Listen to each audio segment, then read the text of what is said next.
Hi, I'm Pav. And I'm Neil. And welcome to the Top 10 of Anything podcast. Let's start the countdown. 10, 9, 8, 7, 6, 5, 4, 3, 2, 1. Monty Python are arguably to comedy what the Beatles are to music. Without them and their influence, modern comedy may not be what it is today. Some get it, some do not, but it's undeniable Monty Python created some of the weirdest and funniest comedy of all time. And now for something completely different, here's Neil with 10 Python facts. Thank you very much, Pav. I wish I'd been sat playing a piano, an organ, when you introduced Yes, me you like should have that. Yeah. So Monty Python, the cast first met each other from England's most prestigious universities, Oxford and Cambridge. Well, old Crossbean's gone out to school on Channel. Names for the first TV show included Owl Stretching Time, The Toad Elevating Moment, A Horse, a Spoon and a Bucket, Vaseline Review, and Bun, Whack-It, Buzzard, Stubble and Boo. Nobody expects the Spanish Inquisition. The giant foot that comes crashing down in the opening credits is the foot of Cupid from the Renaissance masterpiece Venus, Cupid, Folly and Time by Bronzino. I can spam. Former Beatle George Harrison stumped up the $4 million budget for Monty Python's Life of Brian, which went on to make $20 million at the box office. I'd like to have an argument, please. An asteroid discovered in 1997 by two Czech astronomers was named 13681 Monty Python in their honour. Yeah, we're all hungry like. Spam.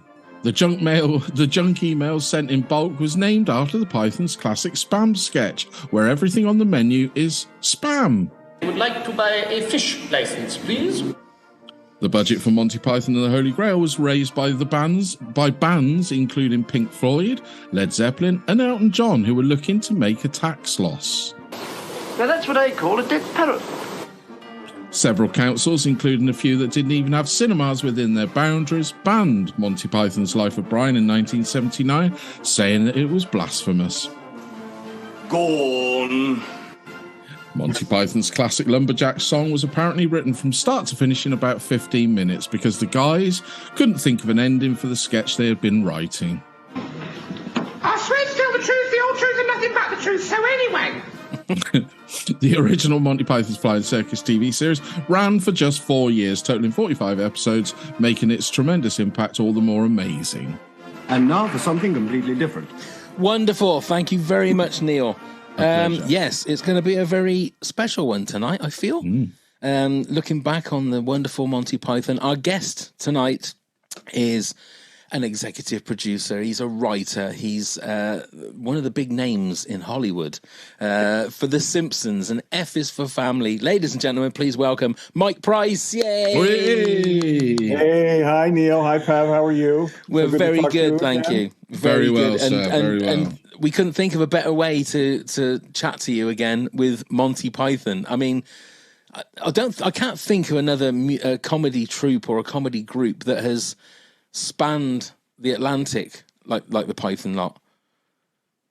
No, I agree with you. I mean, I'm of an age, by which I mean code for being old, that I was in high school when it first came to the United States. So I was living in the New York, New Jersey area, and we had a station there called Channel 13, which was public television.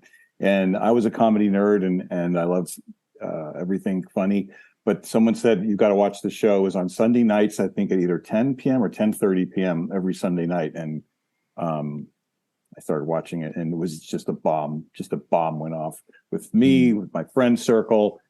Just the next day at school, all we could do was talk about it and quote it, and just became everything. Like, to me, it's completely the comedy touchstone of my entire life. And I can't imagine my life without it. It's just been so great and so funny that over the years, learning that so many of the things that I thought were just hilariously funny were like real direct references to things that were, in the culture in England I didn't know. but to me, it was just funny stuff. You know? When it first was aired, then Mike, did it?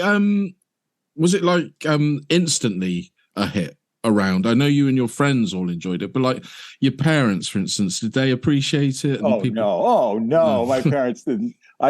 We my house was not very large, but we had a main television room downstairs, and then we had a TV upstairs in my parents' bedroom, and that's where I would go to watch Monty Python because my parents would be watching whatever else was on at 10 o'clock on a Sunday night. Back in those days, was probably some lame like Bonanza or some Western type show or something, but that was my thing. Like, you don't get it; it's the greatest, you know. And maybe if they saw, they're like, "What's that all about? That's stupid," you know. Though we had one father who was really cool. He was the guy who lived down the street, and actually, one of the characters in F is Her Family was modeled after him. The guy of Vic that Sam Rockwell played. His name was Vic. Yeah. He was kind of a cool dad, and he took us to see when Holy Grail came out. He took us to see the Holy Grail. So, awesome! Yeah, so he got it. Yeah, but I mean, I've found that again, even now, Python is very. You either like it or you just don't get it. There's no middle ground with Monty Python, and even I think some of the comedy that has come on. I mean, in this country, Mike, I don't know if you've heard of Vic and Bob, Vic Reeves and Bob Mortimer, but it's very much that kind of comedy, just absurd, ridiculous, surreal. Yeah. And again, with someone like that, you either like it, you either get it, or you don't. There's no middle ground. And I kind of love that about comedy. It's sort of, you're in that exclusive club. Yeah. It felt to me that at the time that within a year, it was everywhere. And I remember there being articles about it in the magazines, like Time Magazine, which was the big magazine of the day, you know, about it and how it was going everywhere. And it just seemed to spread like wildfire. And then a little bit later after that, they started putting out their albums, at least in the United States. And I had their album, which was called Live at City Center, which was their performance in New York. And I just wore that out, listened to so many things on that. And it feels to me that like a little later after that, Holy Grail came out here in the United States. So then it was just everywhere. Then they were just everywhere. And did you find that it influenced your writing for your comedy as well? Oh, absolutely. 100%. Well, I started out before I worked on The Simpsons. I did sketch comedy. So, you know, they're absolutely. I mean, I could only aspire to be as great as they are, but their sketches are so clean and so, I mean, everyone talks about like the crazy, insane stuff, you know, but like to me, like their classic kind of sketch writing is so great. Like the one that's not even on my list, but it would be an honorable mention is the one where I think it's called Working Class Playwright, where the guy comes home and he works in the mines, but his father wants him to be a playwright. It's just the flip side of it, you know. It's just so perfectly written, and just the premises are so established, so great. And the other one I'll just say too, my honorable mention is it's so funny because they're so absurd, but then for the most part, the characters then sort of enter into the absurdity of it. There's hardly ever that kind of like the one person, like you'll see a lot on, let's say, current day Saturday Night Live. Where it'll be like there's the person who's being stupid or being the silliness in the premise, and there's always a straight person like looking to the camera like this person's crazy, you know. And I don't really like that, but like the one I'm thinking about is the one where the two guys are working in an office and the people start falling past the window. Oh, yeah. Yes. And then suddenly they're taking bets on it, and they're like, I bet it's going to be, you know, Johnson next. Come on, Johnny, let's go. You know, it's so great. And of course, the other thing that was hugely influential for them that a lot of people ended up, like I'd say the closest to Monty Python that the United States has ever come produced was called Mr. Show, and that was on HBO, and that starred Bob Odenkirk and David Cross. That was a huge step to Monty Python. And a similar way in that their sketches didn't have to have an ending. Like they would just move on to the next thing, or they'd make fun of the fact that there's no ending. But anyway, just huge, hugely instrumental to me. I could only hope to be as funny as they are. And over the course of my time on The Simpsons, we've had the opportunity to have Eric Idle and Michael Palin, both the guest voices. I never had a chance to see them or meet them, but because they usually would do their voice acting like over satellite or whatever like that. But, right. I spent today at work listening to the first season of Monty Python, and what struck me was the fact that because it was in front of a live audience, you could almost you could feel the audience, first of all, not knowing what the hell are we watching? Why have we got tickets for this? And then slowly, as an episode would go on, they would some of them would start getting it, and some jokes would fall completely flat. There'd be no laughter at all. Yeah. And I love the fact they didn't put a laugh track on it. It was just genuinely what the audience was. And then when it got to like the third or fourth episode, every joke hit and every single thing was, and I couldn't believe that like the parrot sketch was in the first season. I always thought that they built up to that, but that was in the first season. And there's so many great sketches that were in that first season as well, and only 4 seasons. It's incredible. Just the way that they would lay out things, and things would play. Every episode had its own internal logic within itself, but also across the span of episodes. I'm going to keep saying things that aren't on my list, but because there's so many, there's hundreds of great things. Absolutely. But there's one of them that almost made it, was the one about the Scotsmen that are like exploding bombs that are like, and so occasionally throughout the rest of that season, they'd go by, there'd be a film piece of them going down the street, and there'd be a Scotsman lying on his back, an unexploded Scotsman. And so where I live in California, we have these sprinklers that come up like to sprinkle your lawn. A little thing will pop up, and usually when the water is done, they're supposed to go back down again, but sometimes they'll stick up. So I remember like walking with my son in his stroller, and I'd see one of those. I go, "Oh, that's not exploded Scotsman." That's what I would call the sprinkler head that came up. So much of my life is full of, like, I quote Monty Python like everyone else I know quotes The Simpsons. Yeah, it's just, it becomes part of. There's one specific quote which I'll say a little bit later on that is just one thing, and it doesn't mean anything, but I use it very often. So we'll get to that. Okay, then, Mike, kick us off with your number 10. All right. Well, first I'm going to say one more honorable mention, because it's probably my favorite of their sketches, but it was never on their television show. It was on a different television show first, and then they did it. They do it all the time on the stage. It's called the Four Yorkshiremen, written by Marty Feldman. Yeah. We used to clean the lake. Anyway, so great. That would be on my top. That would be on my top 10 if it had ever been on the Monty Python TV show. But anyway. But my real number 10 was from the final season, I think the final episode, but which here in America, there was a whole court case over this. I don't know if you know this, but that the final season without John Cleese, they made it available to the United States, because the first 3 seasons had been on, like I said, on PBS. And then the BBC sold the 4th season to American TV, to ABC, and they put it on this late night show on Friday nights called ABC's Wide World of Entertainment. And they took all these sketches from that last season and cut them up in a weird way. And Monty Python then sued them. And part of the upshot of them suing them was then the Pythons retained like full copyright to everything after that. And that enabled them to then, be fabulously wealthy, I hope, once they sold it to Netflix. But anyway, I believe it's from the very last episode, but it's called The Most Awful Family in Britain Award. And, and I remember seeing that on that show, on that ABC Wide World of whatever, thinking, this isn't that good. First of all, I'm watching it. Where's John Cleese? I'm like, what happened to John Cleese? But it still was really funny. And it was this absolutely horrendous family with the father is Terry Jones, who's sitting at the dining table, sitting on a toilet. The mother is Michael Palin. No, I'm sorry. The school-age child is Michael Palin. He's messing everything up. Graham Chapman is in this crazy polyethylene vinyl miniskirt as the young daughter. And then Terry Gilliam, who I'll say this later, but I think when I was a kid, the animations were almost my favorite thing. Now I kind of skip through them. I think I've sort of like, I have a problem with some of his stuff, and some of his acting on the show isn't so great, but he was hilarious. He's this guy just lying on a couch shoveling beans into his mouth. And it turns out to be they're in competition for the worst family in Britain. And the catchphrase is him Terry Gilliam just going like, I need more beans. That became a thing. My friends and I in school, we would say that to each other when we were at lunch. So that's my number 10. That's your number 10. Well, just as a little proviso for everybody. I mean, obviously we will be spoiling things, but also to let everybody know that this is also of a time that was very un-PC. So there were names of characters that may have been not particularly that would be frowned upon today, to be fair, and.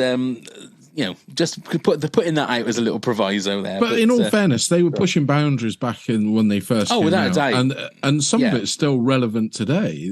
With the things that are going on today around the world, some of it is really relevant still today, which is. Although crazy. I will say, rewatching it recently, I went on Netflix and rewatched most of it again.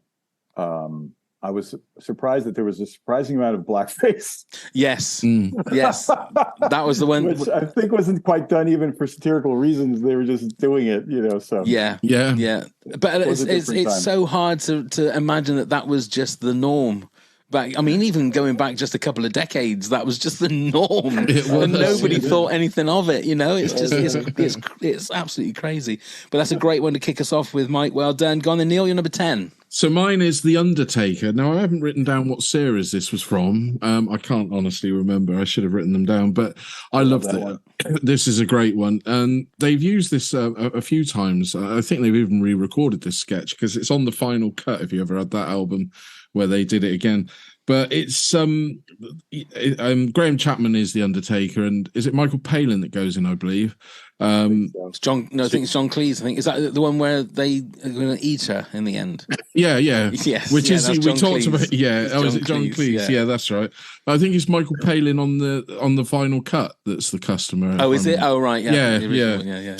So anyway, well, you've just said. So basically, they give him a load of options, and in the end, is we could do a nice barbecue, fry her up nice and crispy with a nice bit of broccoli, which has now become a staple in my household when we have a roast dinner and we got broccoli. So we're always with a nice bit of broccoli, but it's hilarious. Saying we could then throw up into the grave. I think they say that. Right. Oh yeah, at the end of it, on the show, the audience literally is like booing them and yelling at them and throwing stuff, and then they all stop because the Queen is turned in. That's right. And they all stop and very reverently sit there while God Save the Queen plays. But it's how dark it turns, and that's what I like about Monty Python is they find humor out of the darkest subjects. Yes.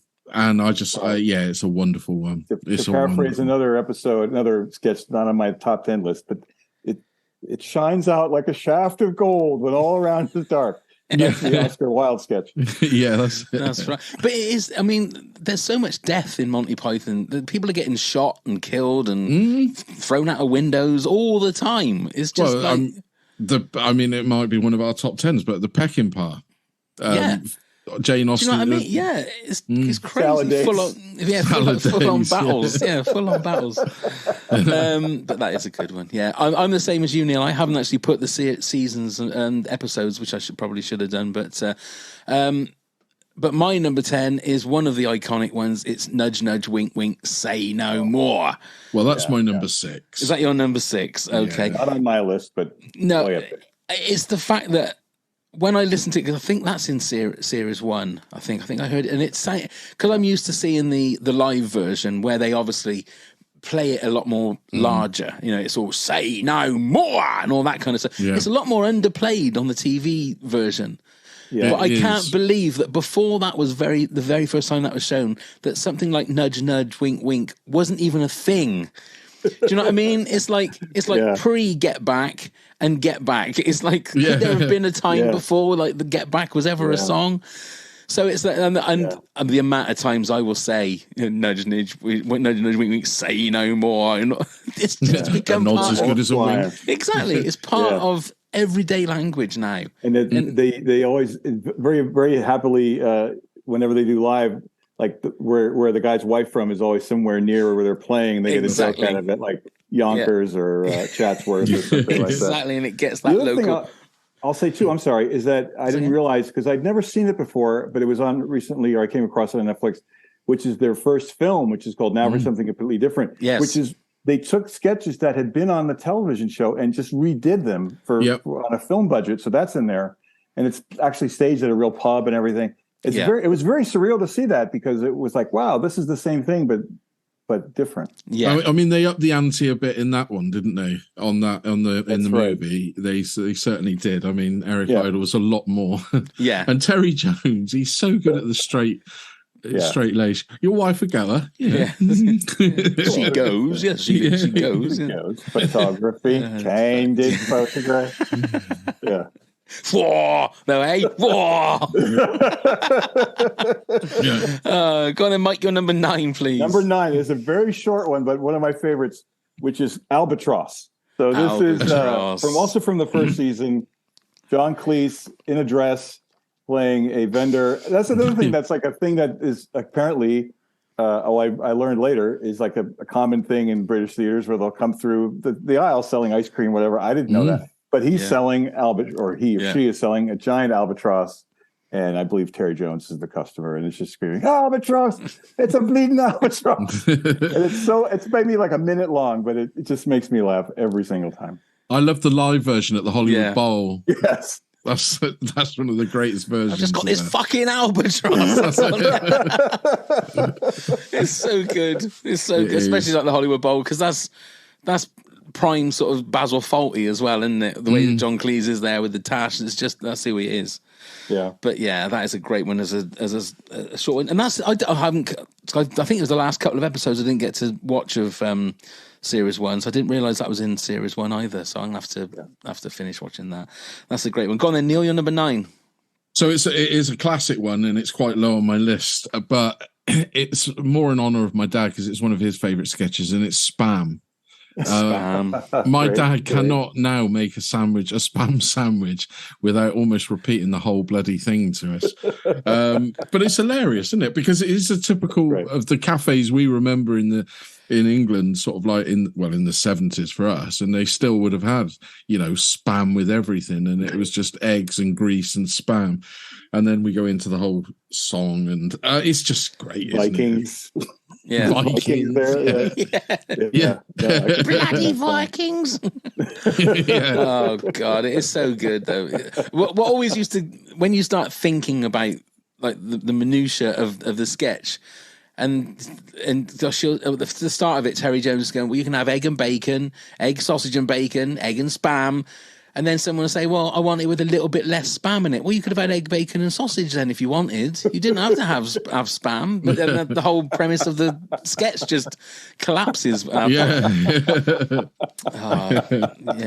can't believe I think that was number 11 or 12 in my top 10. It didn't quite make my top 10. Yeah, me too. And of course, it was nice that Eric Idle obviously did Camelot and called it Spam-a-Lot. Yeah. In honour, because they obviously sing it on the stage in that show. Did you ever see? Yeah. Did you ever see the show Spam-a-Lot? No, I never did. I never did, and I should have. I mean, Hank Azaria from The Simpsons was in it, and I think there was something about not wanting to.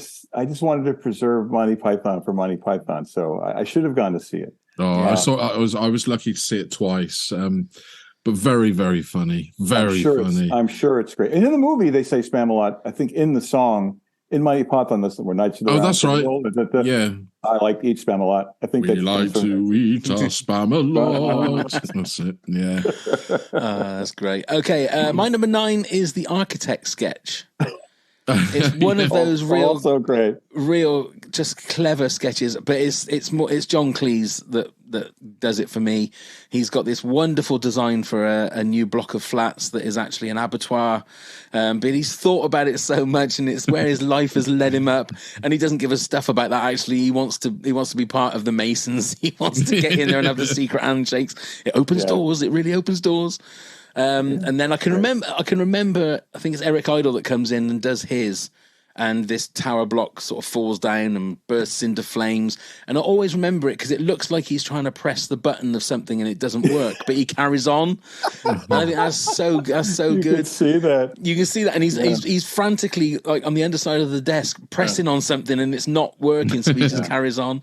But even the little slow motion at the end, the action replay at the end, where they're doing the action replay of the fancy handshake. But and there's great social satire in there too. It seems to me, in light of, I know there was a horrible tragedy a few years ago of a building that caught on fire, but of the feeling of like, because Terry Jones and whoever the other guys are like, well, as long as it makes money, whatever, like this feeling of like, who cares about safety? Yeah.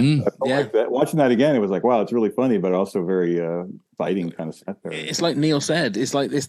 They're almost like a lot like the Simpsons. They predict a lot of the future, don't they? Which the Simpsons have done for decades. Well, they've done it in the movie Life of Brian, haven't they? With all the trans rows and everything like that that's going on. I mean, they were calling that out back then. I want to be a woman. Where's the baby going to gestate? That's right. Oh Lord. Okay. Mike, your number 8, please. My number 8 is one that I can't say the character's name in this because it'll take the entire episode to say, but it's about the German composer whose name starts off with Johann Gammelputty and ends with von Hapkraft of Ulm. But I heard that one for the first time today, and I was pissing myself at work. I'd never heard it before. Great. Well, John Cleese is so good as the interviewer in that.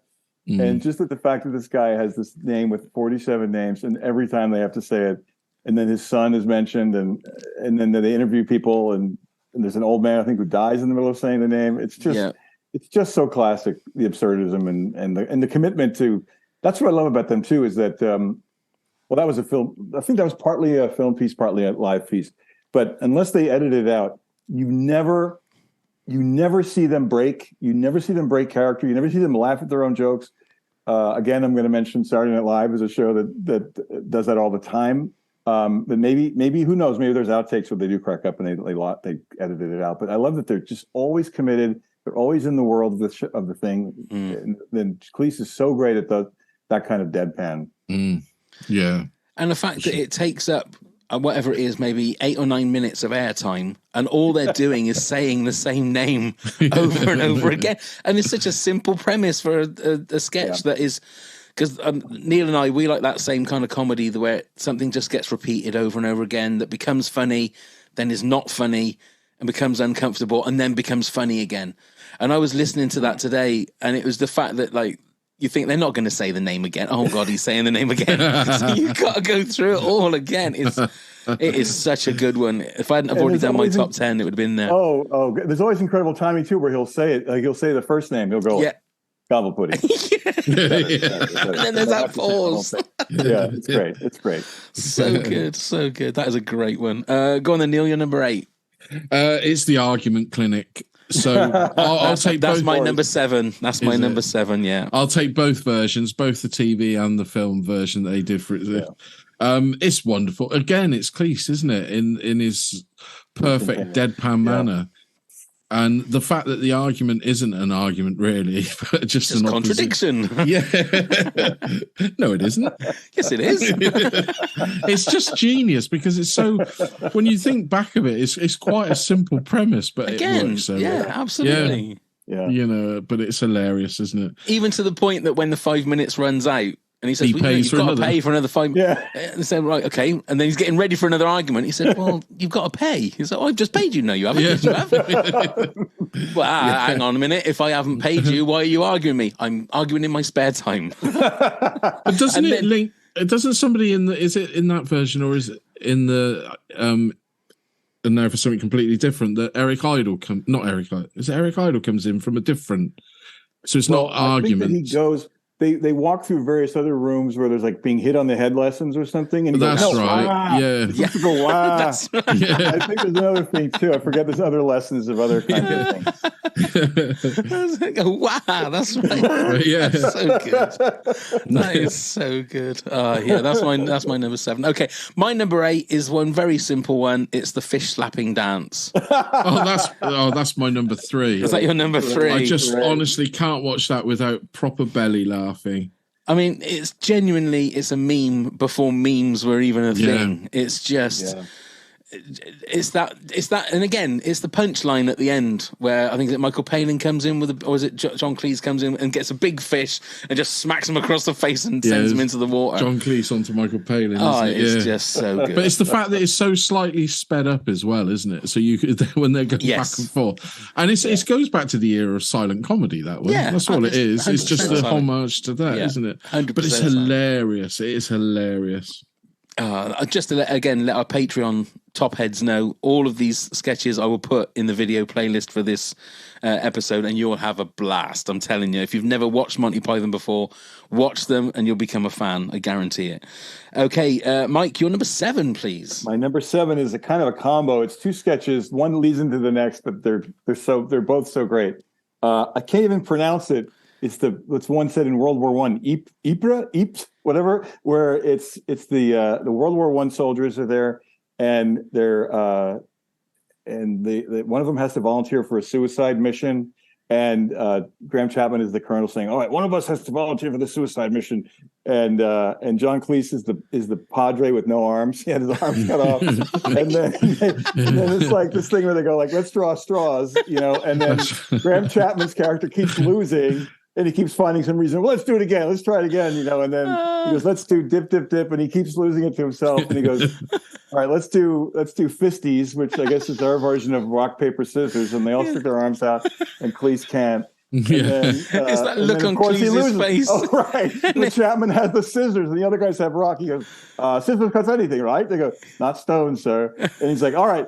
Everyone who doesn't want to go on the suicide mission, put both your arms up." Oh, yeah. That's another one where you can almost see Cleese cracking up, but he isn't. Yeah. And then he goes into this huge dramatic monologue about, like, "It's all right. I'm not a man anymore." He's this super overacting thing. And then he gets taken away on a stretcher to the hospital for overacting. It becomes a whole other sketch about the hospital for overacting, where all these Long John Silver's guys are running around.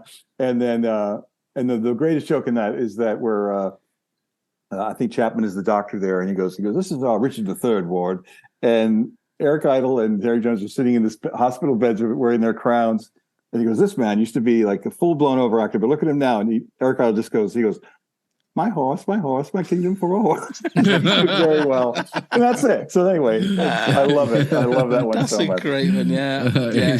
I can picture John Cleese now, that look on his face. Like you say, I'm sure he's just about to break. When they're saying, like, you got to put your hands up in the air or whatever it is. With no hands. That is such a good one. Go on then, Neil, your number 7, please. So this is the fish license. This is John Cleese again. Right.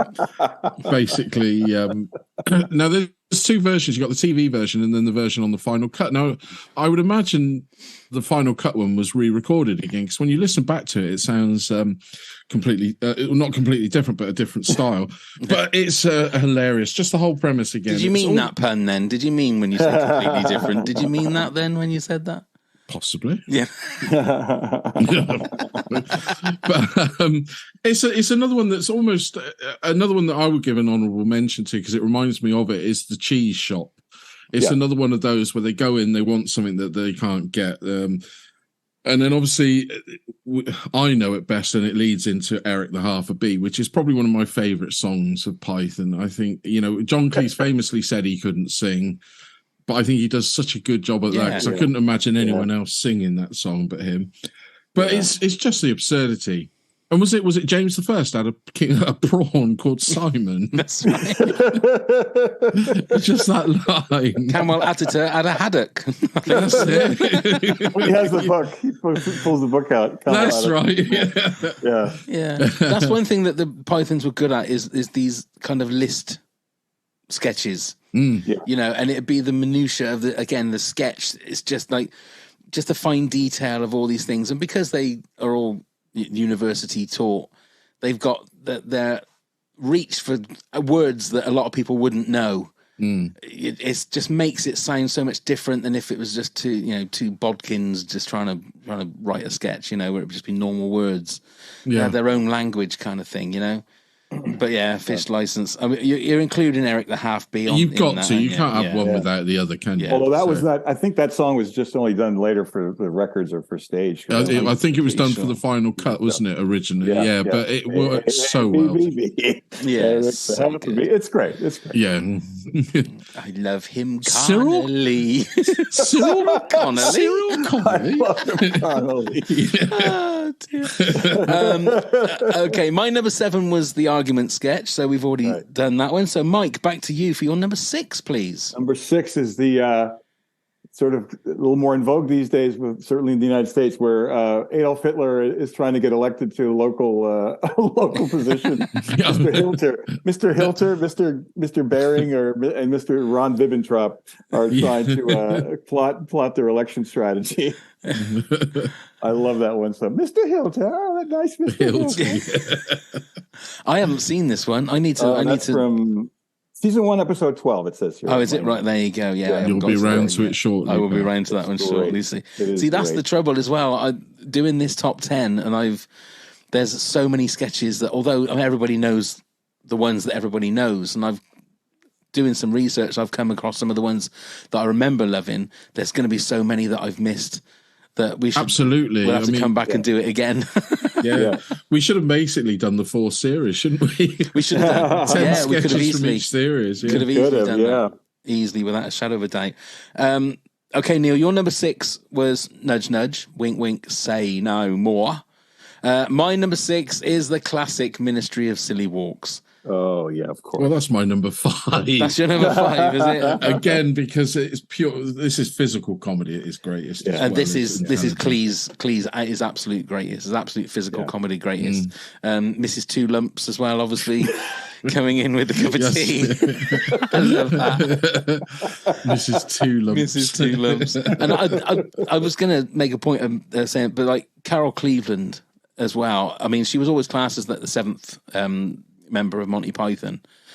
But I mean, what a babe as well. Not only was she really, really funny, I mean, she was an absolute babe watching some of these sketches. I mean, God, yeah. And being and game for a laugh as well. Absolutely. I think she had to be being surrounded by that lot, but I guess so. You're sounding like the dirty vicar a little bit there. I gotta be careful.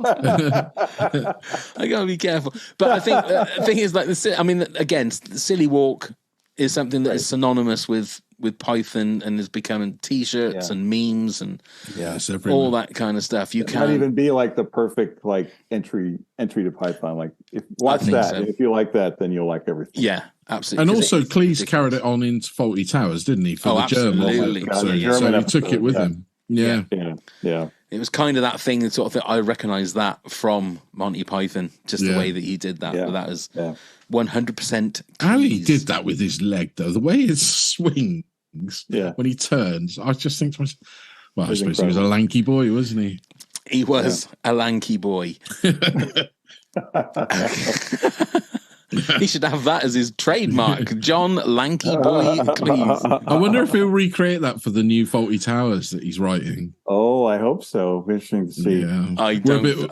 His 80-year-old hips are not going to do that. I worry about that when you do revive things like that. At an older age. We've certainly expressed our concerns on this, especially when he's kind of admitted it that he's doing it because he needs the money.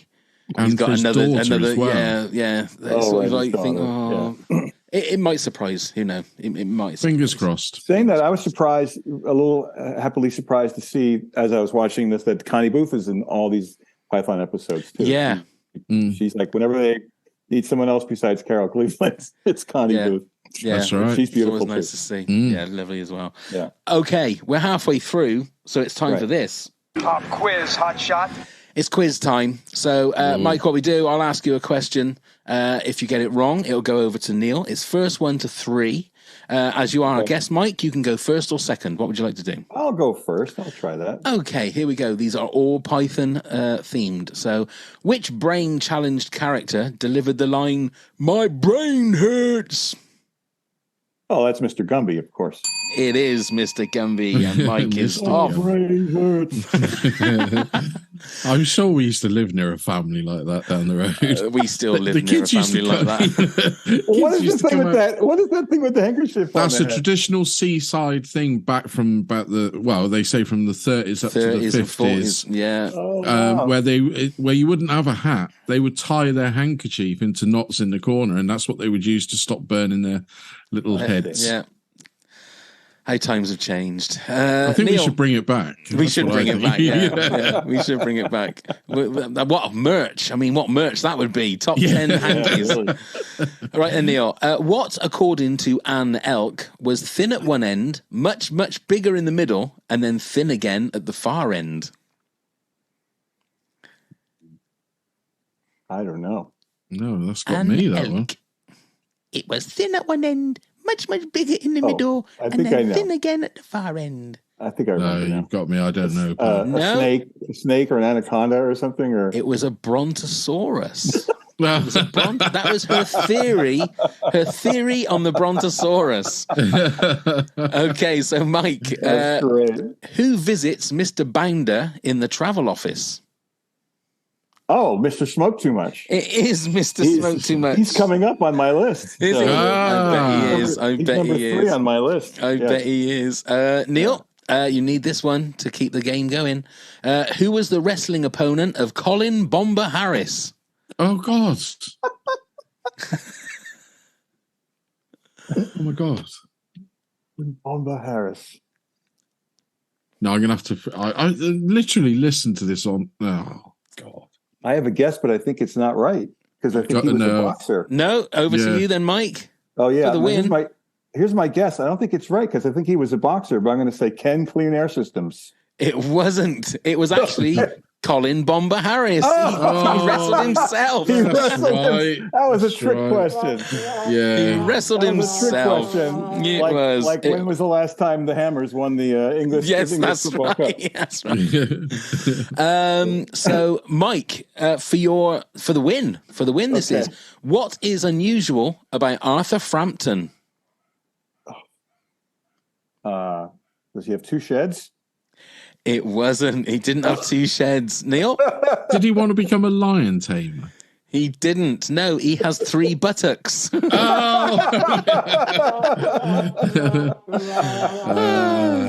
thought it was the name of the accountant. No. So, Neil, at the beginning of most shows, Michael Palin, dressed as a shabby old man, would enter the scene and say only one word. What was it? It's Is correct. He's back in the game. Mike, who wrote the theme song to Monty Python's Flying Circus? Oh, I was in the high school marching band, and I used to play that very song quite a bit. John Philip Sousa, the Liberty Bell March. Well done. Well That is impressive, to say the least. That is awesome. Well done, Mike. That's fantastic. Well done. I'll just run through that. I've got 3 questions left. What breed of parrot was in the Dead Parrot sketch? Norwegian blue. It was beautiful plumage. Beautiful plumage. Pineapple of the Fjords? What did Ernest Scribbler invent? Oh, was it the joke? The world's funniest joke? It was the world's funniest. No good getting them right now, Neil. The quiz is finished. And the self-defense teacher taught his students how to defend themselves against people attacking them with what? Fruit. It was. But not a point, well done. Not a pointed stick. Not a pointed stick. No, Yeah. That's right. Well done, Mike. You are the winner. Yes, well And done, Mike. Oh, I thank you. Here we go. Back to the countdown. So, Mike, you're number 5, please. My number 5 is the International Twit of the Year competition. Oh. Upper class Twit of the Year. Upper-class Twit of the so Year, yeah. funny. So they're all in it together. They're so hilariously funny. And the version of it in the film is almost better than the one in the show. But it's so great, and it's so, even as a kid, I was like, "This is funny." But then later on, I got it. Oh, these are like making fun of these upper class twits in England. Like there's more they're like Yes. slamming the car door. I heard later that John Cleese wrote that because there was a guy who lived next to him who was always slamming his car door at all hours, ripping the bra off the Deb. It was all like stuff, Yes. and then when they try to kill themselves at the end, Yeah. So Jump in the great, matchboxes. so right? Yeah. It's those like the expressions on their faces as well. They got the sort of looks on their faces. And their names are so funny. I think one of them is Nigel Incubator Jones. I think is one of the names. And they're so funny. That was the great thing that Python did, was the character names. There's a couple of names that are totally un-PC that you cannot say these days. That I was listening to a sketch and I thought, oh yeah, I better not mention that during the show because we'll get taken off. But that's a great. That was easily in my top sort of 15. It just didn't make my top 10. Sure. But I think Neil, you're right, Mike. I think the movie, and now for something completely different, just does it a little bit better than the TV one. Yeah. It's just I think I think they work without having any laughter on them at all. For sure, you know what I mean? they do. Yeah. Right. Yeah. I think that's the thing is that sometimes when you're watching them when it's the TV series, it's a little bit uncomfortable because you know that in the studio the joke didn't quite land. But when you're watching them, and like you say, the production value is a little bit more, isn't it? Where it's proper film sets as such. Yeah. Okay, Neil. So your number 5 was Ministry of Silly Walks. It was. My number 5 is The Cheese Shop. Shut that bloody bazooki up! And I am a sucker for things like those, like list sketches. I just find them like hilarious because Venezuelan beaver cheese, and he starts coming out with all kinds of weird and wonderful things. And the one thing that this sketch always reminds me of is The Young Ones, because they had their version of the cheese shop sketch, if you remember. Because again, I think The Young Ones was like one of the natural progressors from Monty Python. And it was a cheese shop where I think Alexis Sale ran in and said, "Have you got any cheese?" And Rick Mail's behind the counter and he goes, "No, sir." And Alexis Sale, "Oh, well, that's that sketch knackered then, isn't it?" It's just perfect, absolutely perfect way of countering the cheese shop. But yeah, for me, it's one of the greatest sketches. Thoughts? Well, the cheese shop, I mean, I spoke about it. Sorry, you eloquently summed it up. I was going to say it's up there. It's one of the great, I said earlier, it was one of my honourable mentions because I'm the same as you. I love the lists. Yeah. And the fact that Michael Palin just suddenly goes, "I'll just go and check." Because for the first half a dozen, he's got excuses. And we usually get that fresh in on Monday, And there's always, and then it just becomes nope. Oh, the cat's just eating it. Yeah, I love it. Go on then, Mike. You're number 4. My number 4. Well, there's so many sketches with these characters of the housewives. Mrs. Whatever, Mrs. This, Mrs. That. That there's so many. The one with the penguin on the television is great, but the one I love the most is Mrs. Premise and Mrs. Conclusion go to France to ask Jean-Paul Sartre what he meant by his writing in his book Roads to Freedom. They're so great. That's Cleese and Chapman. They're so funny as those two women. They're so hilariously funny. There's so many great bits in it. There's the thing where they talk about, well, I've spent 4 hours burying the cat. It wouldn't stop quicking, and all that. And then it turns into them talking about Jean-Paul Sartre and like the meaning of life. And there's a great moment there where they call him his house in France, and while they're waiting for the phone to ring, they start humming the girl from Ipanema together. and then they take a raft to Paris and go to visit Jean-Paul Sartre, where Michael Palin is playing Mrs. Jean-Paul Sartre, and she's exactly like them, and she's vacuuming and smoking. It's just so great. I just love it. I quote that one almost exclusively. So good. It's funny how a lot of people might not realize, but like John Cleese and Graham Chapman wrote together, and then the other 3 wrote together, didn't they? And Eric Idle basically wrote on his own, didn't he? I believe that's right. But reading more about Graham Chapman, he was the one that really put the element of surrealism in it. It was mainly him. He would get a sketch from John Cleese, read it, and then say, "Well, how about we say, for instance, maybe I don't know, on the Undertaker sketch, we'll eat him at the end with some bits," and it was more often than not, it was Graham Chapman that put those ideas in, which is, I think, God bless Graham Chapman. Last thing he did, wasn't it, was an Iron Maiden video.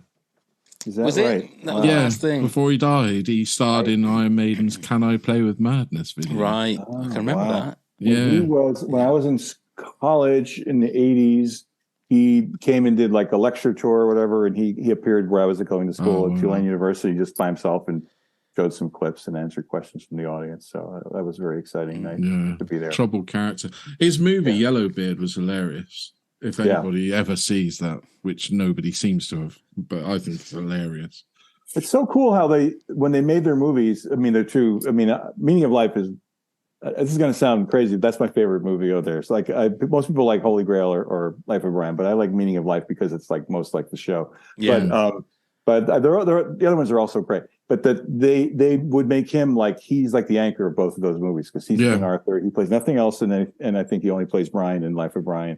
and no other characters. So he's just, I don't know. He was great. He was amazingly brilliant and such a good actor too. In Life of Brian, he was just the person with bigger stickers, wasn't he? Sketch. He was the one dressed as him. Yeah, with the list. That's right. That's right. Down the side. Yeah, that's right. Oh, that's right. That's right. That's right. And I'll put it on the video players as well. When John Cleese did the talking at his funeral. Oh, John Cleese's speech was probably hilarious. one of the best speeches. Oh ever. my God, it's just amazing, absolutely and amazing. then the Aspen reunion where they had him in the vase, didn't That's they? right. Yeah. And he kept rattling every time he disagreed.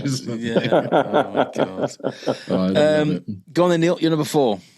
The Spanish Inquisition. That's my number 2. Yeah, that's on my list. I had to put it in. It's one of the most classic, probably one of the most used phrases from Monty Python. Do you think? Nobody expects the Spanish Inquisition. I say it. Yeah. I say it so many times. Yeah, I think we all so many do. times. Yeah. It's just an obvious thing. And Cardinal Biggles. Yes, sir. Yes, sir. Yeah. There is Comfy only chair. Yeah, they're repeating. And comfy chair as a torture implement. Yeah. The soft just genius. cushions. And just the way that he keeps, like our main weapons are among our, that whole thing. Our 2 main weapons. Our 3. Among our weapons. I'll come back in again. I'll come back in again. And the way they call it back at the end, where they're rushing to get on the bus as the credits. Oh yeah, that's it. They get there just in time, and then it ends. And it's so great. Yeah. That also makes me feel like I was going to say this. I said this in a tweet a couple of weeks ago. That to me, like this has been so fun to rewatch it all again, and it makes me realize again that I think that it's almost like who's your favorite Beatle? John, Paul, George, or Ringo. But Michael Palin, I think, is the essential Monty Python to me. They're all great, but there's something about him that just leaps out in every single thing he's in. And in this one, Spanish Inquisition, he's just so funny. He just has this kind of like twinkle in his eye all the time that makes all of his characters just leap off the screen. They're also good. He's like the best. I've got a book about Monty Python. It's all taken from all the interviews throughout the years from all of them. And they all say, actually, in that book from interviews, that they always class Michael Palin as the actor of the troupe. I see. You can see that, though, can't you? Yeah. You can really see that he had a little bit more chops about him. Yeah. And he proved that in the stuff he did, with like ripping yarns and things like that. Which, and Fish Called Wanda. Yeah. Absolutely. And even the serious stuff like GBH that he did. Do you remember that on Channel 4? I don't remember that, no. I think that didn't make it over to the United States. Yeah, it's dark, but he was good. Very good, very good. So here's another sort of list one, but it's the travel agent rant with Mr. Smoke Too Much. That's my number 3. That's your number 3. And it's this. I mean, you've got the whole thing about the fact that he can't pronounce his B's or his C's, but he can't pronounce his B's. Silly bunt, which is the bit that obviously is cut in the TV series, but and then it's just the long-winded things that he hates about saying "what" in his red barrel about 4 times, and it's fantastic. I mean, I'm assuming they don't read. He's not reading it off cards. They're being proper actors and they're learning it all. The same as that Johan name. They had to would have learned that, so they can do it sort of very, very naturally. But I've listened and watched that over the last, since we were going to do this, so many times. And Eric Idle is just fantastic. It's so good. And also the fact it's every bit of what you imagine a holiday, especially like a package holiday in Spain. Sorry, Malia. That to me is the essence of Eric Idle. Like his writing is that, and that character, the way Mr. Wilson wasn't trying. Like he's just so great, and then Palin is so great in that too. Just telling him to shut up. Yes. Yeah. Shut up. Shut your face. Shut up. It's so good. It's so good. But that's another thing that I think they really do well is the whole point of the sketch is that whole list is the whole tirade of this, that, and the other. But the start of it is almost like a whole sketch in itself. I can't say. Can you say the letter K? Yeah, I can say the letter K. That whole thing is just perfect as a sketch in itself. But the fact that it's just and even though he didn't realize that his name "Smoke Too Much" would mean you say that you better cut down. Then he's like, "What do you mean? Smoke too much? Oh yes, It's never occurred to me before." Okay, so that was my number 4. So Mike, travel agent sketch was your number 3. Number 3, yes. Neil, your number 3 was the fish slapping dance. It was. Now, controversially, possibly, my number 3 is the parrot sketch. Well, that's my number 2. That's your number 2. Okay. That's not on my list because it's so great, but it's almost like too obvious. Yeah. But it's good. It's good. It's certainly their most classic sketch. It's kind of like going back to the beat, like having Hey Jude in your top 10 of greatest ever. It's like everybody knows it.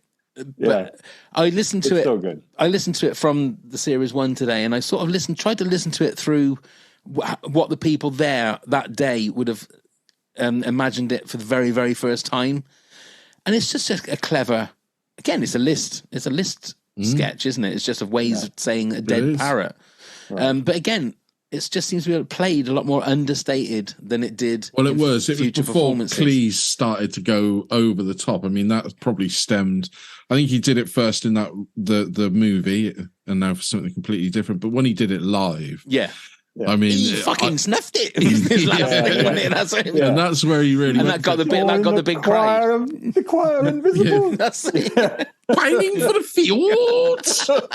But you see that why I put it so high, even though it's like everybody knows it definitely deserves to be that high. It does. Everybody knows it. It's because that was my introduction. That and something else was my introduction to Monty Python. So I had a comedy tape, listening on cassette tape. I must have been before I was 10, and I fell in love with that. There was a couple of things. There was the Goons I fell in love with. A couple of their sketches. Was that We Are Most Amused? Yeah. Yes, Did you I have had that that. as well? I had that as well. I had Not the 9 o'clock news on it. Peter Ustinov for some reason. Yeah, well, he was doing his soliloquy, his funny soliloquies that he did.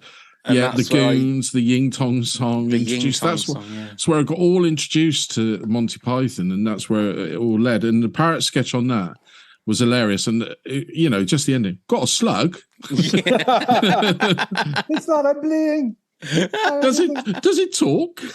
But then on the show, it extends because he goes, go to my brother's place in Bolton. That's right. Goes all the way there, and it's Michael Palin again, like with a different a mustache or something. Yeah, and that's right. Then he goes Bolton. No, it's not Lob. He's like, it's a pun. Not Lob, that's right. Yeah. No, was it that thing where it sounds like a palindrome? A palindrome, yeah. A palindrome of Bolton would be not Lob. That's right. Yeah. That's right. Oh, dear. Oh, God. Okay. So, Mike, we need your number 2 then, please. 2. This is maybe the one that I seem to remember seeing almost first. According to my research, it's in the very first episode. And it's the world's funniest joke, the funniest joke in the world that kills its writer, and then is used by the army to kill Germans. It's just so funny.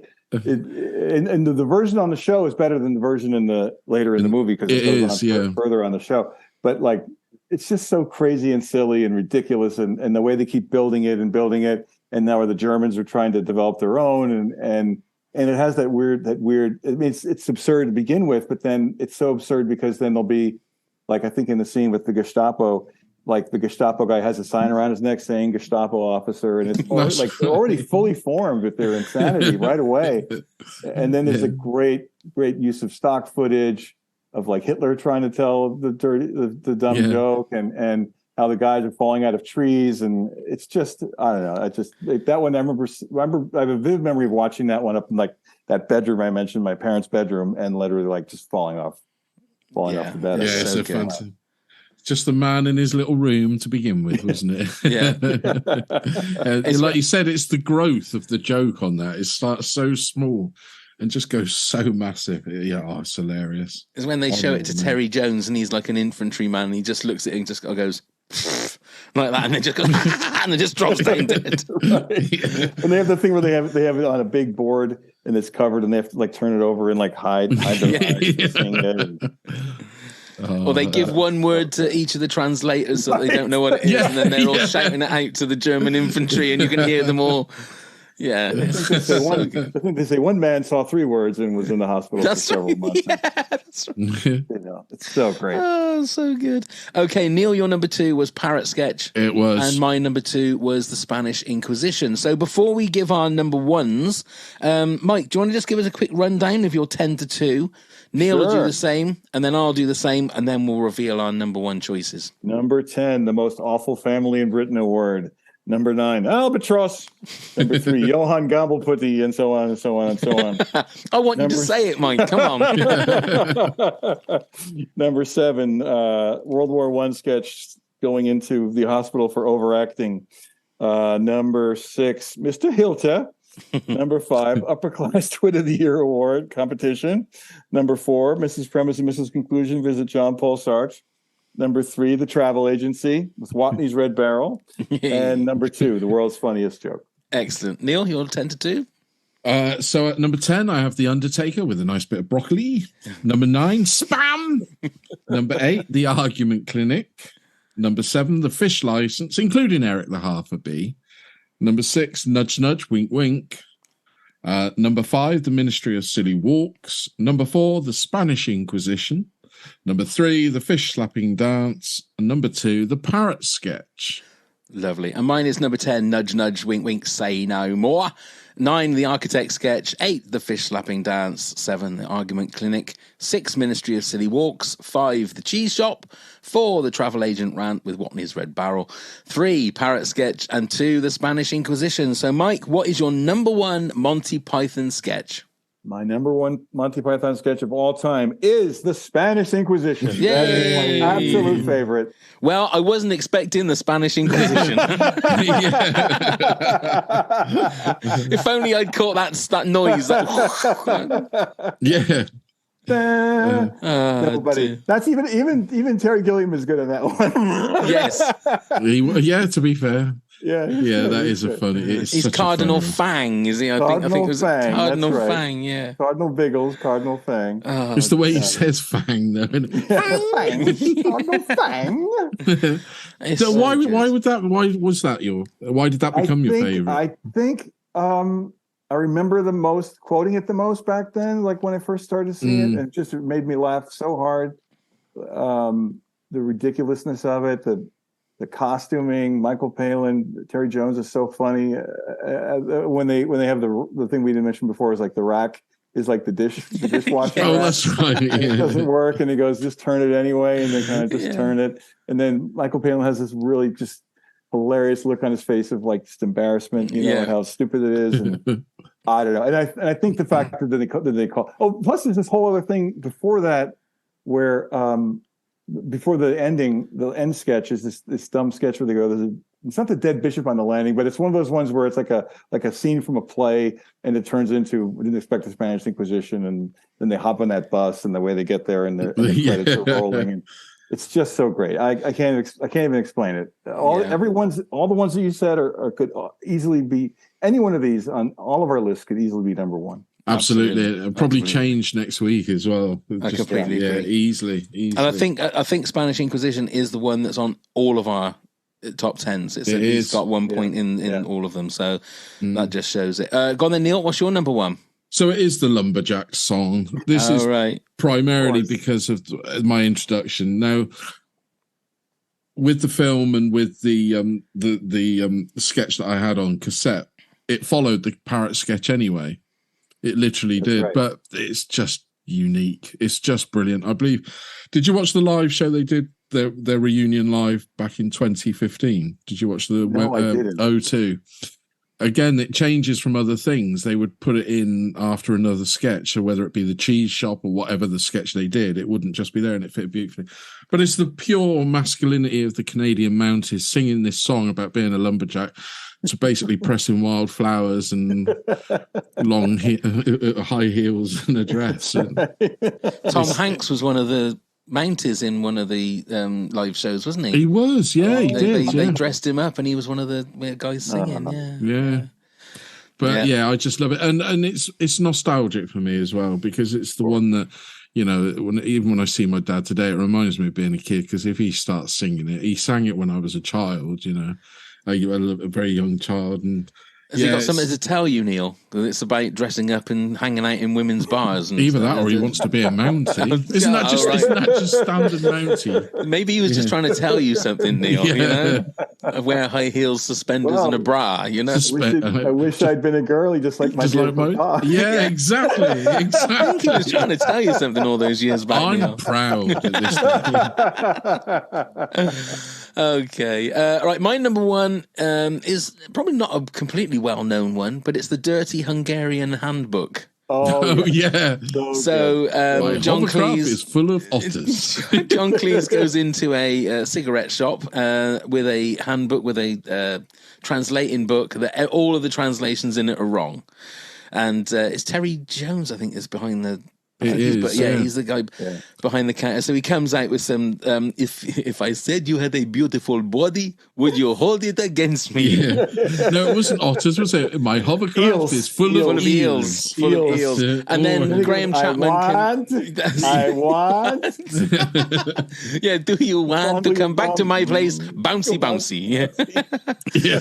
And then Graham Chapman is the policeman that hears there's a ruckus going on. So that thing of like something that goes on for a little bit too long. I think there's like 3 clips of him running down the street, and then as he hauls John Cleese away, John Cleese comes up with a line that I still use to this day. "Oh, my nipples explode with delight," he says. It's just such a great way for the scene to end. There's a perfect twist in it too, where Terry Jones then realizes, like, oh, I get it, this is wrong. And he takes the book and he says something in Hungarian, and the police punches him. Smacks him one. Yeah. So good, so good. We've got a few honourable mentions here. So Brandon Watson says, "Oh my gosh, this category is amazing. When I was a wee lad, we would watch Flying Circus with my dad. For some reason, the Ministry of Silly Walks always did it for me." Anna Sanders said, "Worst family in Britain, 1974, and Icelandic Honey." I don't know what that one is. That's the same one it turns into the thing about. Okay. Kim Thomas Simons says Dead Parrot, or Not Dead Yet, just cracking up thinking about them. Jen Berg says Pining for the Fjords. And I'd like to have an argument, please. Kirsten Prince says Spam, but I don't like Spam. Mary Jane Sims, funniest joke in the world. Could watch it over and over again. Such a dry sketch. Laura Foster Frank says The Parrot. She says All the Killer Rabbit, but that's in a movie, not a sketch. Well done, Laura. Phil James, Eric the Half a Bee, summarised Proust. Nudge Nudge. Sam Peckinpah's Salad Days. There we go, Salad Days. Carol Barwick said I love the job interview. Rings bell. Good night. Ding ding ding. No, what's that one? Say that again, sorry, pal. I love the job interview. Rings bell. Good night. Ding, ding, ding. I'm going to have to do some research on that one. Remember that one. Yeah. Paul Osgood said, well, I didn't expect the Spanish Inquisition. At Scott Fenwick _NY was Penguin on the Telly. Friend of mine. Friend? lovely. That's a Dinsdale. Friend of mine, Scott Fenwick. Yeah. Dinsdale. Which that's the... The Piranha Brothers. That's it, absolutely. Yeah. Dinsdale the Hedgehog, wasn't it? Wasn't it Hedgehog? Well, yeah, it was Doug and Dinsdale Piranha, and they were like based Spiny on the craze. Norman. Right, they were based on the craze, I think. That's right, yes. But that Dinsdale was afraid of a giant hedgehog named Spiny Norman. Spiny Norman. That's right. So then occasionally after that, like in other sketches throughout the series, this Terry Gilliam animation of a giant hedgehog would stick its head out from behind a building. That's right. Dimsdale.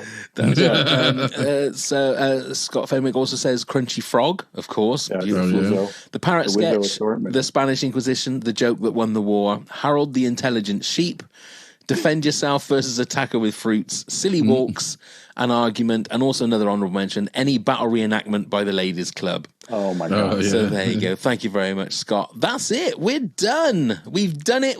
I do feel that we could come back in 2 weeks' time and be completely different top tens. Oh, for sure. Without a shadow of a doubt. So, Mike, what have you... Obviously, you're in the middle of a strike at the moment. Yes. So I was going to say what you're doing work-wise at the moment. Probably not much, I wouldn't think. Nothing. I was just picketing this earlier today. So where are you? We go out, we carry our sign, and we hope for the producers to come to their senses and make a deal with us. Are you able to let us know sort of what the whole strike is all about and why you're on strike? Well, in a word, the landscape has changed the way that shows are produced, and that for the most part, the TV channels are streaming. These streamers like Netflix, Amazon, and Apple, who are trying to basically, they always do this, but they're trying to squeeze every last penny they can out of it, which means they are kind of disassembling the way that shows have been traditionally made with a writing staff. Like on The Simpsons, we have a fairly robust writing staff of about 13 or 14 writers that work all the time on the show, make the show as good as it is, and work throughout the season. But with these streaming shows, what they're doing more and more is that it's putting together what's called a mini room, where they'll hire, like, say, 4 writers and have them write 10 episodes over the course of 2 months or something like that, and then decide if they want to make it or not. And if they make it, then all those writers are let go, and maybe 1 or 2 are kept on to be there during the production. It makes it much harder it's just undervaluing the work, basically, of the writers. Additionally, so many of these streaming companies now are all over the world. Like Netflix has viewers worldwide. Yet, for the most part, what we're paid, and we get paid in residuals, meaning that when our shows are rerun, we get a little bit of extra payment, is based on performance in the United States. So they're trying to get better residual model for international. And third, but not least of all, is trying to get some kind of handle on AI, the use of AI, which we're increasingly concerned that, and again, in their desire to make as much money without spending money, that they will, if we don't stop them or find some way to rein this in, they will find some way to just use AI to start writing the basic scripts and then hire one person to punch it up or something like that. So that's pretty much what we're up against right now. So I heard that I actually read it on a movie website, and I thought that's got to be people just making stuff up for clickbait. That cannot be true. That they're going to get AI to write a script and then get people just to punch it up. That's crazy. I think it wouldn't be super easy to do now, but I mean, a year from now, who knows? They're already, and that's part. What may happen as well is that the writers, the Screen Actors Guild, are currently on the brink of possibly joining us on strike, and they have a very similar issue with AI, which is that actors are being brought in, and the ability to create acting performances digitally is gone leaps and bounds. I mean, if you just saw Indiana Jones, they did an amazing job, digitally de-aging Harrison Ford, but now they're able to create a digital character, or an actor can come in and they'll scan them, and then we'll pay you once, but then use you 12 different times this way, use your digital AI replacement. So it all comes down to, I think, a degree of respect for what we do. And it's harder and harder I'm very lucky, incredibly fortunate and lucky to be on a show like The Simpsons that is on a network, and we make 22 episodes a year. So we basically work the full year. Yeah. But the more and more what the experience is like for working writers is that you work for 2 months and then maybe you're off for 8 months, or and these residuals often would be the way to sort of help maintain your just to live, so it's devaluing the work that we all do, and we're just trying to fight to be able to make writing a career that you can still have and live a modest or at least a middle-class lifestyle. Yeah, absolutely. Here. Yeah, we were saying a few weeks ago when we did our top 10 Simpsons episodes, we were saying about how the fact that is it 35, 36 seasons it's been going for now? Yeah. And we were saying that the writers now must have been people that probably weren't even born when The Simpsons started. So they're obviously massive fans of The Simpsons. Yes. What do they do? How do you do about keeping it fresh and keeping it so that it's... I mean, I'm assuming having new writers every so often as well must be a help for that. Yes, I mean, in the last few years, we've added on several younger writers.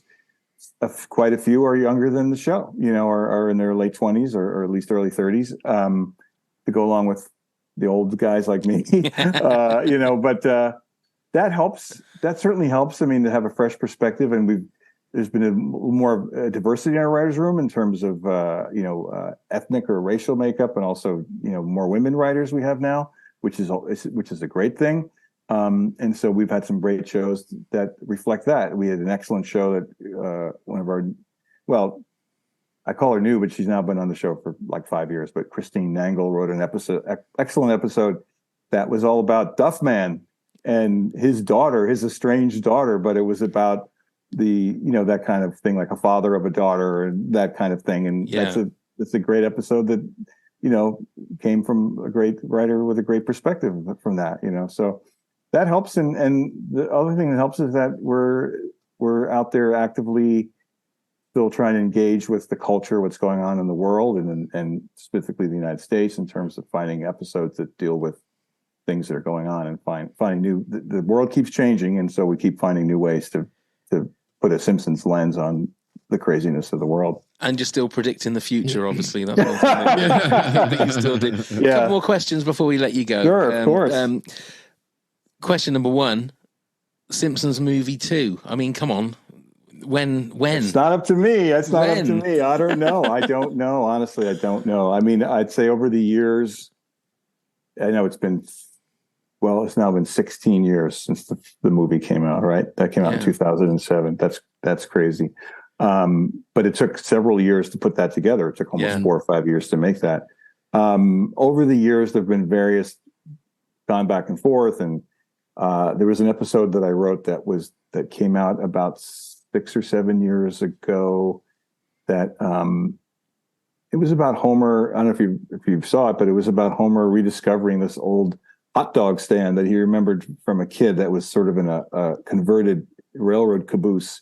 And he ended up, when the hot dog stand was sold by someone else, or to Krusty, I think, he ended up kidnapping it and taking it with him because he didn't want to let it go. And for a brief moment in time, that was going to be the plot of the next movie. Oh, right. We read the script, and one of our bigger bosses said that should be the next movie. So then I got very excited, and then eventually they were like, well, maybe not. We'll think of something else. So I think it's really kind of waiting a little bit to find what's the best great idea to make a second movie.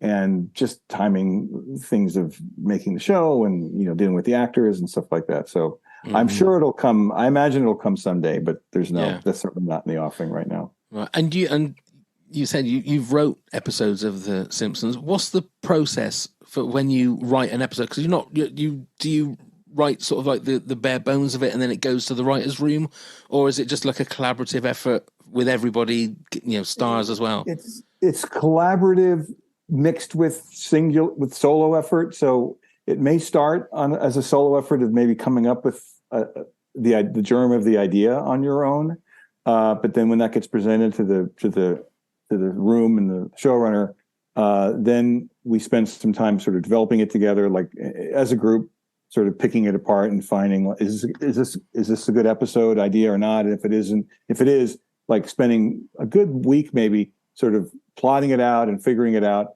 Then if it's me, I go off and then write first an outline, which then gets brought back into the room, and we all talk about that and work it out, and then go off and write a first draft of the script. So it's a full draft of the script, but that's still then used as, like you said, kind of like the building blocks, the blueprint, whatever. It's the clay from which the show is then built, and then it goes through the rewrite process, which involves just about everyone working on it, pitching it, making jokes better, changing the story, and like that.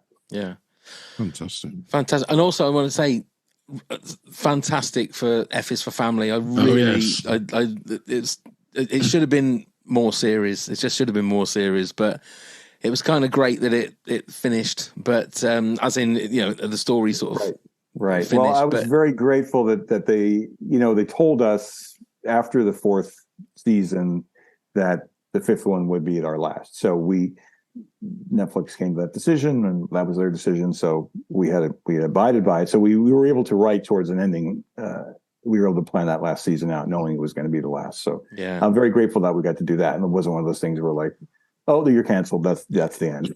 Yeah, it's nice. But to that have is a great show. Yeah. Great Thank show. you. So Thank you so much. I love it to pieces. That. Well, the thing was, it's so refreshing to have something that is totally balls out. They're not worried, you Literally. weren't worried about, right, let's not say this, let's not say that, let's not show this. Some of the sound production in that is fantastic. It's just such a good show. Yeah, And it's again, Such a joy. It was such a pleasure and a joy to work with him.